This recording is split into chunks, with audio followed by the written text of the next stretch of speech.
Ketua KPU Husni Kamil Manik memastikan perpanjangan waktu pendaftaran bagi pasangan calon kepala daerah di 7 kabupaten kota tidak mengganggu tahapan pilkada serentak yang akan dijadwalkan akan digelar pada 9 Desember 2015. Husni pun memastikan pelaksanaan pilkada serentak tak mengalami perubahan dan akan tetap dilaksanakan pada tanggal 9 Desember 2015 mendatang.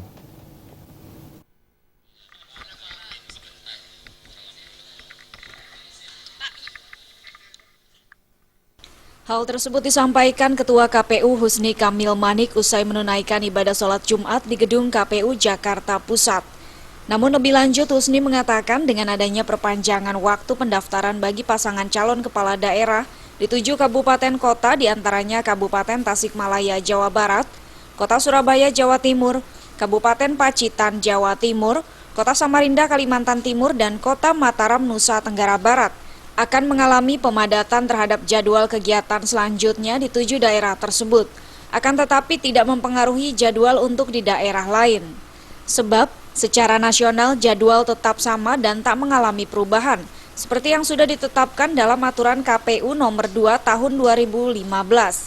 Husni bahkan juga optimis pelaksanaan pilkada serentak yang telah ditetapkan pada tanggal 9 Desember 2015 mendatang tak mengalami perubahan jadwal. Terdapat lebih dari 2 pasangan calon kemarin maupun yang tidak, yang 13, semuanya harus menepati jadwal pemungutan suara tanggal 9 Desember 2014. Jadi jadwal itu tetap untuk 269 daerah. KPU resmi memperpanjang pendaftaran bagi daerah yang hanya memiliki bakal calon tunggal sebagai kepala daerah. Tanggal 6 hingga 8 Agustus, KPU akan mensosialisasikan perpanjangan daerah. Tanggal 6 hingga 8 Agustus, KPU akan mensosialisasikan perpanjangan kepada daerah yang memiliki calon tunggal. Sedangkan untuk pendaftaran akan dimulai pada tanggal 9 hingga 11 Agustus 2015. Dari Jakarta, Maria Magdalena dan Eko Yulianto.